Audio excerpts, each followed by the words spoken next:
a dining room table with a suntan. You see how this is like way lighter right along here. And a chair that took a nasty fall. Looks like somebody took a big bite out of it. Chris and I have been fixing furniture for a combined time of over 20 years. We've got some cool tricks and tools to get the job done. So I'm gonna test the surface with some water to make sure we're sanding it evenly. Because no job is too big or too small, and nothing is beyond repair. Wow. Oh my gosh, that is beautiful. That is beautiful.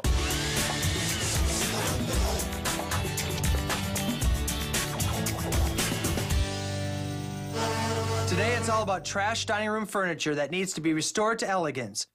We have a mahogany table with sun damage and a chair with a broken back that's all in pieces. Up first, a dining table that's lost its luster. I have a table that needs to be refinished, and I would not trust it to just anyone.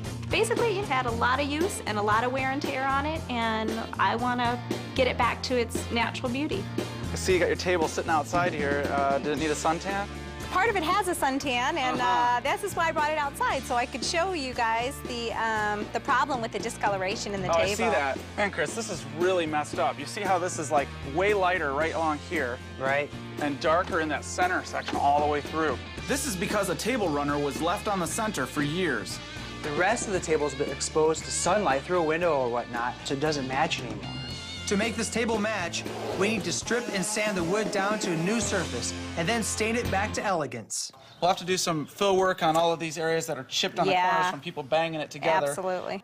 We've been so focused on the top, we forgot about what's holding up the top. To get rid of the nicks and dings on the legs, we use a combination of touch-up pens, resin burn-ins, and paint. Say goodbye to your table for a while. Bye, table. Well, I trust Dan and Chris to do a great job. It is a little scary watching them load it onto that truck and think, that's a one-of-a-kind piece there. All right, how we can do this? Just flip it all the way over like that. Like this? Yeah. This table I want to keep in our family for years and years to come. To bring back the elegance to Lisa's sun-damaged table, we have to strip off the old finish, sand, apply a natural stain, repair all the nicks and dings, and finally, apply several coats of sealer and lacquer. All right. Well, it's been in the sun long enough. Yeah. We have to strip this table because there's this stripe down the center here, and we just need to start with a clean slate. Right. And the best way to do that, strip all the old off. Just pour it on and I'll brush it in. The stripper's removing the top coat and the stain so that we can start from scratch and see what we have to work with. All we're doing is applying the stripper generously and letting the chemicals do the work.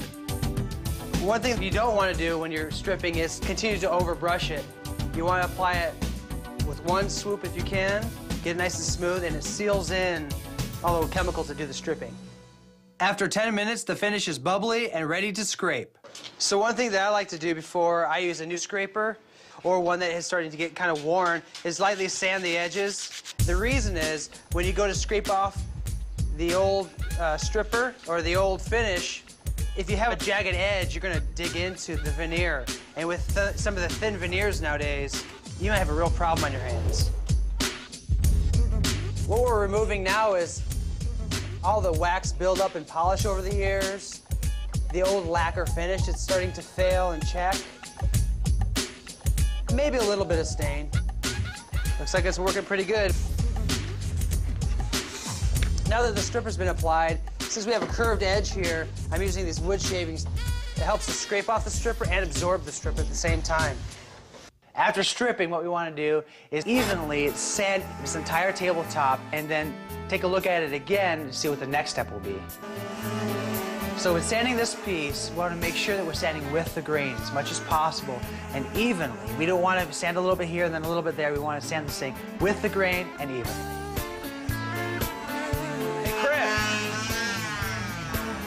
Let me give you a little tip here. When I get closer to these edges, there's a tendency to want to just kind of roll the edge, which then cuts this veneer. Meaning we'll go right through the veneer, because it's just a tendency to want to press a little harder there. When I get to an edge, I'm naturally letting off a little bit and lifting up a little bit and then going back for my next stroke. We want to get rid of the stripe, but we have to be careful not to sand too deep. So I'm going to test the surface with some water to make sure we're sanding it evenly. You want to test it from time to time to make sure that you're not going too deep. Start to lose some of the definition. You can still see the stripe a little bit down the middle.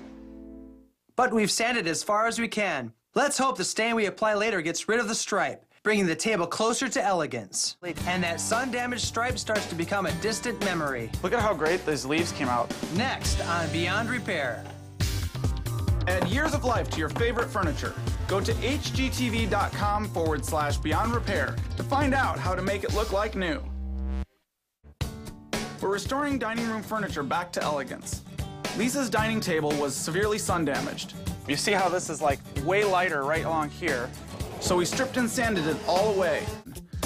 But if there'll be any elegant feasts on Lisa's table, we'll need to stain away the sun-damaged finish. Well, we've sanded the leaves now, Chris. So I think we have a pretty good sense of where to go next with the staining. Right.